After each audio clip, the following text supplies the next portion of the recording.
Hindi totoo na pwede ka mag-eleksyon na walang pera. Pati yung mga nagsasabing wala silang ads, grabe ang gastos nila sa kapitan, sa mayor, sa ticket. Diba? So who is your biggest donor?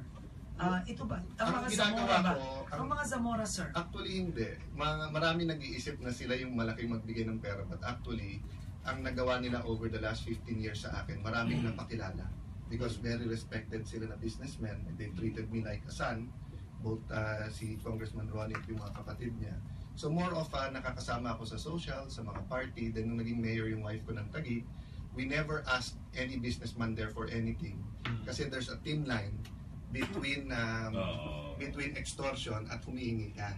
Diba? So nung naging mayor siya, kumonti pa nga donor namin. But having said that, many believe in us. So, you know, ang naging rule namin, like yung kay President Obama, you can give but small amounts na mas marami kayo. So it's a little bit more difficult, but it ensures that walang may hawak sa akin sa liig. At siguro naman yung aking history, no? Kay President Erap sa impeachment, kay President GMA, ninong ko sa kasal po si FG Arroyo, para kung tatay po si Senator Enrile, but nung nilagay niyo ako sa Senado, I did my job. Yun nga po ang tanong ng mga kababayan na actually tinanong din namin sa ibang kandidato. Sa tingin po ba niyo ay tama na gumastos ng ganong kalaki, hindi pa nga campaign period? Well, hindi tama pero wala kang choice. Di ba? Parang produkto din yan eh. Kung bagong produkto ka, nung araw, Colgate lang at saka, di ba, pa isa-isa lang, there was only one brand halos sa lahat, no? Sama mo na close up, sir. Magkatapat kasi. That's what I was gonna say. That's what I was gonna say, no? Paano nagkaroon ng close up, Pepsodent, Happy, all of those others, no? It was through advertising. Kasi kahit mag-door-to-door ka, magbigay ka ng libre, no? That's why in the US, may sistema, yung partido nagre-raise ng pera para sa kandidato. Ang problema, palpak ang party system natin sa Pilipinas, personality-oriented. So sa Amerika, valedictorian ka, community organizer, investigative journalist ka, kinahangaan ka, pwede ka sumali sa partido, pwede kang tumakbo, hindi mo problema mag-raise ng pera. So may maturity sa issues. Tayo, kanya-kanya. So dun sa magsasabing hindi kailangan ng pera, tinatago lang nila pero gumagastos din sila sa eleksyon. That's why ang ginawa ni President Obama, sabi niya, huwag kayo magbibigay ng malaki. But because of his being innovative, yung sa internet donations, that's why ang sabi ko sa COMELEC, binabantayan nyo kasi yung gastos. Bantayan nyo yung pasok. Ba't hindi nyo kausapin ng Globe at Smart na at saka mga bangko na pwede ka mag-pass a load na sa kandidato, 10 pesos, 5 pesos, 50 pesos. So 15 million more or less voted for me for senator. If 1 million of them gave me 10 pesos a month for 10 months, may 100 million ako hindi galing sa negosyante, di ba, hindi galing kung saan, kung hindi sa tao. But ang problema, hindi natin inaayos yung ganung sistema kasi happy yung present vested interest. Especially yung kumukuha sa mga illegal. Happy sila sa present system. So I'm hoping the COMELEC would use the technology and change that. Pero sa panig po ninyo, Senator, sulit ba yung sa ngayon, yung nagastos ninyo, tsaka nagastos ng mga sumusuporta sa inyo? Lalo pat kung titingnan natin yung pinakahuling survey ng SWS, nasa pang-apat po kayo sa hanay ng mga vice presidential. Well, unang-una, no, wala ka rin naman choice kasi buti kung lahat ng magbibigay sa'yo, sabihin, sir, eto cash, o kaya sir, eto para sa project. So I also spent a big amount, no, on our anti-5-6 projects. Dun sa mga nagsabing, sir, magdodonate kami pero dun sa proyekto mo. Meron din akong 36,000 people na natulungan sa sunog at baha. Kasi yung mga tumulong sinabi, sir, balita namin tumutulong ka, dito mo gamitin. So, pero pag yung iba nagsabi, sir, sa ads mo to ilagay, will you argue with them, no? Dun sa sulit, we average the December, surveys lahat, no? So, I'm a close tie for number 2. Bumaba ng konting number 1. Sa NCR ngayon, may lumabas na ganun din. But remember, bago nag-team up si Senator Grace po and Senator Escudero, I was tied with Senator Escudero for 1. Then, nung 1 month sila lang ang news, tumaas si Senator Escudero, then pumasok si Senator Bongbong. So nagbabago-bago eh. Kasi sa survey namin 70% ng ating kababayan may napipisil na pero hindi pa sila sure na yun ang gusto na iboto. So if there was kung kaya kong hatiin ang katawan ko 81 times para may isang alan sa bawat probinsya, kung kaya kong pagsalitaan lahat ng state queue, lahat ng tricycle drivers, lahat ng farmers, kung kaya ko lahat ng stasyon, una-una, pagkasama ko si Mayor Duterte, alas 2, alas 3 na kami natutulog. So, paano ako magigising ng 5 o'clock para dun sa Senator. dahil umiikot kami, no? So, but kung kaya sana lahat yon. So, the reality is, you ask any political strategies around the world, no? That the advertising plays a role. But we're trying everything else, no? Halos hindi kami natutulog sa kakaikot sa buong Pilipinas, lahat ng forum. Ngayon, di ba, kaya tayo nandito, tapos ang kapatid ko nandyan sa likod nyo na naka-Facebook live sa page ko. Yung mga walang TV ngayon, Makikita walang ka rin. teleradyo, pero nakikinig sa radyo, pwede kayong makita yung mga mukha namin dyan sa Facebook live. So Senator. that's the reality. Okay, Senator, binanggit ni Jerry, yun na nga, no, na ang baba, kumbaga hindi naman ang baba, pero number 4. Number 4 kayo and increasing doon sa latest survey.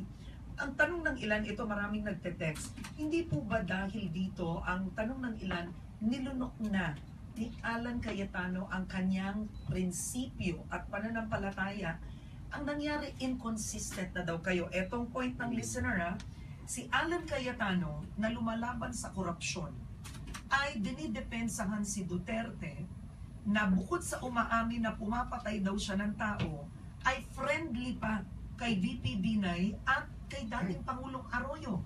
Nilabanan niyo si dating Pangulong Arroyo. Si Duterte, kilala na kumbaga sympathetic kay GMA. And sa interview namin dito kay Duterte, sinabi niya, kung matanggal ang lahat, magbibinay na lang daw siya bilang presidente. Paano niyo naaarok yun? Ang tindi nung ginawa niyo kay Binay sa subcommittee, hindi kayo pareho ng pinaninindigan ni Duterte. Thank you, Karen. 15 tanong ata yun. O, pasensya ka na. Para may premise. Ang haba. Isa-isayin natin. Wala po akong nilulunok na aking prinsipyo. Simulan natin dun sa ads. No? Noong 2007, nilagyan ako ng kapangalan ni FG. By the way, last month na-meet ko siya. Si Pepito Cayetano. Inabi niya sa amin na binigyan siya ng pera at sasakyan. And I'm happy to have met him at sabi niya, supportahan niya ako. Alam mo, kung wala kaming ads nun, na isulat yung pangalan Alan, most people would have just written Peter or Peter Cayetano, hindi bibilangin. Kasi how can you tell everyone, lalo nang ginawa ng COMELEC, 5 days before dinisqualify nila, hindi sinabi sa tao, hindi final. Last day, yung mismong eleksyon, naglabas ng memo at tinawagan yung mga election register na huwag bilangin. So kung hindi namin nakita beforehand at nagkaroon ng ads, no? So, you know, I don't accept donations from smugglers, basta't yung hindi ko sure kung saan galing ang pera, I really say, no, pasensya na kayo.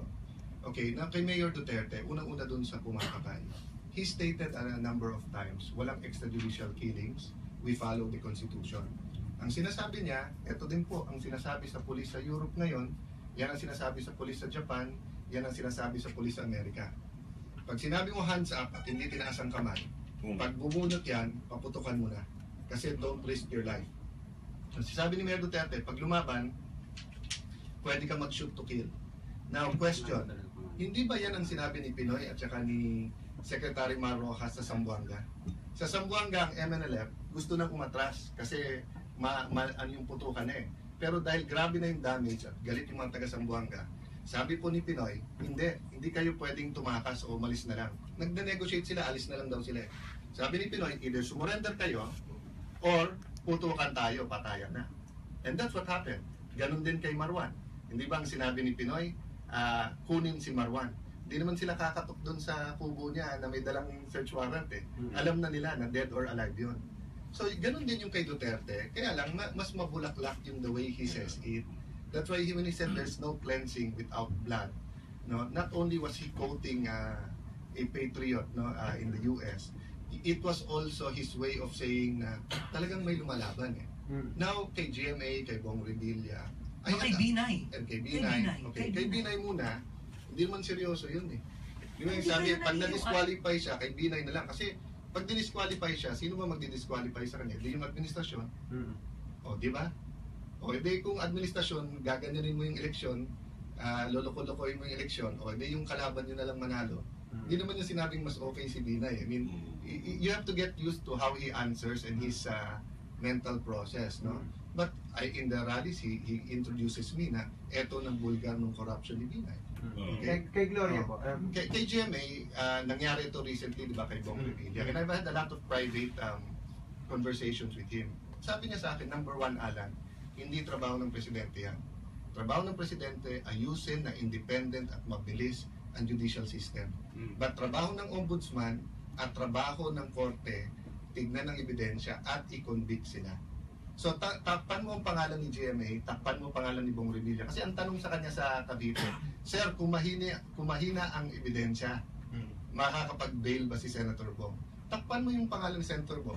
Sabi mo, Sir, kung mahina ang ebidensya kay Karen, makakapiyansa ba? Ano ba sagot mo? Eh sabi sa Constitution, reclusion perpetua or higher, I mean death, and the evidence is strong. Hindi niya sinabing pakakawalan niya. Hindi. You look, even sa Rappler nandun, if the evidence is weak. So, hindi mo pwedeng turuan to be politically correct isang Mayor Duterte. He will answer you anong tingin niyang tama. But you have to take his statements together. And I'm not apologizing or explaining for him, no? So dun po sa aming slogan na yung matapang na solusyon, mabilis na aksyon, no? Makikita mo tugma kami. Yes, there are things na medyo opposite kami, but yung core values namin magkapareho, no? And we've been going around showing this to people and some have accepted it. But alam mo, pag five-way fight, di ba? 5 ang kandidatong presidente, lahat yan may diehards. Talagang may tirahan Pero talaga yan. meron ba kayong time na inalat para pag-aralan man lang, silipin man lang yung sinasabi niya mga napatay Yes, niya, of course. para pwede mo ipagtanggol? Unang-una, Yung history. 1998 pa kami magkakilala nung tinulungan niya tatay ko. Then tinulungan niya sister ko. Pangalawa, si Secretary De Lima, inimbestiga. 3 human rights and bank ang nag-imbestiga na sa kanya. No? And tinitingnan namin because the city of Taguig made their lakbay aral dun sa peace and order doon. Pinakita nila how scientific and how tactical they are. Meron po silang order of battle, may intelligence po sila. Meron po silang CCTV. Ang CCTV po nila high definition, kaya kita mo yung plaka, kita mo yung tao and everything. And yung order sa police na putukan is only when it's caught in the act. Black propaganda na yung sinasabi ngayon na halimbawa, pastor, akala mo, pusher yan. So, habang nagsisermon yan, o pare, akala mo, galit siya dun sa pare at sabihin mong, kunwari, pusher yan, habang nagmimisa, pipikapin mo, naglalakad. Hindi nangyayari yan.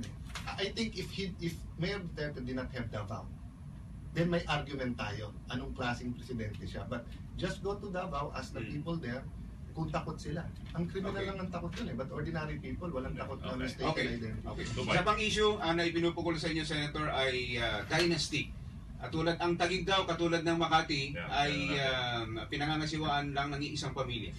Well, unang-una, para kaming karaoke ngayon, -1, dahil hindi natatakbo yung aking kapatid na si Lino, at kinuha niyo ng buong buo dito sa ABS-CBN dahil gusto na daw niya bumalik sa showbiz. Pero So, ang si sister Tia. ko, yes. Oo. So, dati, 4 kami, ngayon 3. So,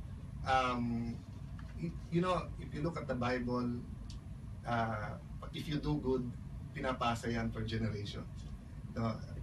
Pagiging pare, pagiging rulers, pagiging public servants, sa business, sa dyaryo, yung mga ano. So, ako kasi, walang good or bad dynasty. It's good or bad politicians. So you are pro-dynasty? No, I'm not pro-dynasty. I'm just saying, you empower the people and let the people decide. May mga lugar kasi na hindi empowered ang people, kaya wala kang choice. Pero pag nakaupo ka naman, sir, meron kang leverage sa bagong Hindi kandidato. din. Ang kandidatong kalaban ni si Lani, when she ran for mayor, she was 28 years old.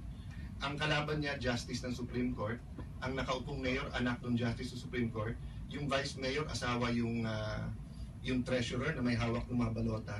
Si GMA ang presidente noon, wala kaming pera. Sila napakaraming pera, natalo sila. Basta yung Because in Metro Manila, buo yung media, buo yung issues, maraming tao. Meron kasing mga lugar na, di ba, may guns, guns, and gold pa. So, So, sinasabi niyo po ba, halimbawa, yung Makati, Yeah. Makati, sa ngayon, halimbawa, empowered po ang mga tao doon. yes, Ibig sabihin po, kasi Anthony, kung Binay pa rin mananalo doon, pangungunahan ba natin mga tao sa Makati? So ako, I'm hoping that si Kid Peña mananalo. I'm hoping na makita nila. Ako, mga 10-15 years ko, pinapakita sa Taguig yung mga maruming ginagawa ng mga tinga. But it took Lani to come and it took me 10 years to explain to people. Then they believed us. Pero So eto sa Makati ngayon, if they believe Kidpren na, if they Oo. believe nakikita na, okay. But pangungunahan ba natin mga taga Makati? Hindi rin Kung demokrasya yun. kung binay pa rin sila, wala ka Kung binay pa, mas magaling tayo sa kanila para sabihin sa kanila, Yeah. bawal ang binay dyan. That's Pero- worse than a dynasty. medyo it's quite surprising coming from you, I'll be honest, kasi ang Pangulong Aquino nga sa kanyang huling State of the Nation address, sinabi niya panahon na para ipasa ang anti-dynasty law. Sinabi Yes. niya, ang tanong ko, After niya endorse yung pinsang buo niya noong 2013 na senador din so ngayon. ang tanong Di ko ba lang siya- ganito, Senator Alan, yung mga nakikinig ngayon, nangangahulugan ba kapag may mga nagsulong ng anti-dynasty, hindi ka boboto doon? Hindi, sinabi ko, Hindi ka para doon. Kung yun ang gusto ng tao, hindi ko haharangan yon. Ang sinasabi ko, marami ngayon na politically correct, di ba? Halimbawa, premature campaigning. So, dahil bumaba na dyan, dapat hindi kayo nangangampanya. Sa Amerika, 2 years before the election. Kasi 1 year before is the primary. So, 1 year before the primary. Kaya pagdating ng eleksyon, hubad na yung kandidato. Alam mo na lahat ng issue sa kanya, character niya, pera niya, what he stands for. Sa atin, 90 days. So, kung 90 days ka lang mangangampanya, doon ka lang kilala. Diba? Tapos sa atin, sabihin, dapat fair kang... alam mo kayo, Karen, pinapanood ko yung mga interview mo. Parating binabanatan ka pag mahirap yung tanong. Ano gusto nila? Madali. Tapos pag nandyan na, gumawa ng masama. Diba? So, it's just like yung dynasty. I respect those who are anti-dynasty, but I don't believe that's the core issue. Okay, I believe the core issue is empowering people to make their choice. Okay, sir, bago tayo ibang lang, diretsuhin na namin lahat, no? Yung pinupukol nyo kay Bina, yun rin daw ang issue sa inyo. Ay, Ang hindi, hindi misis kami nyo, nagnanakaw. hindi kayo Hindi naman nagnanakaw. Yun namin, ang tatanungin ko, sir. Sir, hindi namin ito, issue kay Binay na, alam mo, unang-una, sir, can I ask the question? Then we can, no. So ito, sir, may plunder complaint laban kay Mayor Lani at 16 na konsehal dahil daw po nagpapasweldo ng may 3,000 ghost employees, no? So, allegedly, pag nanakaw yon or graft and corruption, ang isa pa, yung sinabi na tinira nyo si Binay over the overpriced multicabs, ganun rin daw sa Taguig na overpriced rin daw ang multicabs ninyo sa Taguig. Okay. Unang-una, hindi namin kinasuhan ang mga Binay o nilabanan dahil sa dynasty, dahil choice ng mga taga Makati yon. Okay. Now, sa plunder, nakita nyo naman yung hearing, hindi pumunta si Binay, kompleto kami sa ebidensya. Nag-offer ako. Ako mismo mag-attend ng hearing kasama ang aking may bahay, si Mayor Lani, sa kahit anong hearing, sa media, kahit yung City Hall ng Makati magpatawag ng hearing, hindi sila pumasa. Bakit? Kasi kinuha nila yung COA report. Ano ba nakalagay sa COA report? Sabi sa COA report, libo yung casual at saka yung job order. No? 3,000. Yeah, Yun yung which is the norm in Metro Manila, by the way, okay? Now, ang sinabi nila doon, bakit hindi gawin regular? Walang nakalagay doon na ghost. Walang ghost sa Taguig. Pipilahin namin lahat ng empleyado. All of the finances of Taguig is on our website. We're the only ones, I think, or almost the only ones aside from Naga and others who did that. Lahat ng bidding namin nandyan. We're the only ones who use DBM, yung kanilang pagbibidding. So, hindi lahat binibid sa Taguig. May mga ballpen, etc. I think doon ginagawa. Yung sa multicab, that was the pork barrel before, na ginawang ambulansya kasi inside the barangays gagamitin. Kompleto lahat ng dokumento. We showed them where we bought it. Tinuro namin sa ombudsman and they found nothing. So, ang difference nung kay Binay is kompleto ng ebidensya at nakita na sa Nuclear yung Hacienda Binay. No, ang Hacienda Cayetano lang, yung bahay namin sa Bagong Bayan, Taguig, sa Pasong Calabao Street, likod ng Camp Bagong Diwa. You can look at where we live and how we are. So, when you fight corruption, parang kayo sa media, di ba? Pag inupakan nyo kami, tingin nyo ba, sasabihin lang namin, tama si Vic, tama si Anthony, gagawin rin kayo ng storya. Di ba? So, kumusta na yung kaso? Kumusta na yung kaso? Walang Wala kaso na. sa amin. Wala na. Walang kaso sa amin. Yun ay final ng classmate ni Abby Binay sa ombudsman. Ang Binay ang nag-file sa amin hindi naman yung ombudsman. Yung sa mga Binay, ang ombudsman, di ba sabi ni Binay na there's a process, judicial process, pabayaan mo sila. Pero nung final na ng ombudsman at may recommendation na sila, biglang bias naman yung ombudsman ngayon. So yung Sandigan, nung dinismiss nila, okay. Ngayon nung hinihir ulit, bias naman ang Sandigan. Sige. So iba yung kaso. Sige, isang question pa ba, partner? Nabanggit mo yung kami, hanggang sumagot, tapos kami nila, DBM ginagamit namin. Tuloy, naalala ko tuloy itong naka-line up dito na kayo daw po ang nagpapatakbo sa Taguig City Hall at hindi si Mayor Lani. Ano ba yun? Sila nga nagpapatakbo ng buhay ko, yan, nakabantay. Hindi nga ako natutulog sa isang gabi nang hindi siya kasama. Yeah. Alam mo, siguro sa 5 years ni Lani, mga 4-5 times lang ako napunta sa City Hall. Twice noon, nag-basketball lang ako. And actually, mas magaling sa akin si Lani. So, it's a disservice to her and the people of Taguig. But you can go around Taguig, sa scholars namin, sa community, and you can ask them kasi sila naman magsasabi kung sino nagpapatakbo. But Yung kung konsultahan kung ako natural naman yan. kung ako hindi ganun kagaling ang performance, hindi. Sa amin, mag-asawa kami. Di ba, pareho kami ng pananaw. Mas matanda ako sa kanya ng 11 years in age. Mas matanda ako sa kanya ng 16, 17 years in politics. So, natural. Kahit naman dito, bago punta dito, kung ano nung sinasabi sa akin na, huwag kang mabilis magsalita, ha? Diba? So, we help each other. Mag-asawa kami. Alright, marami po akong katanungan ang aming ibabato at ibabanlaw sa inyo, Partner Jerry, Anthony at Karen, parehas sa inyo sa Ramir. Magbabalik ko kami ha sa ating Ikaw na Ba?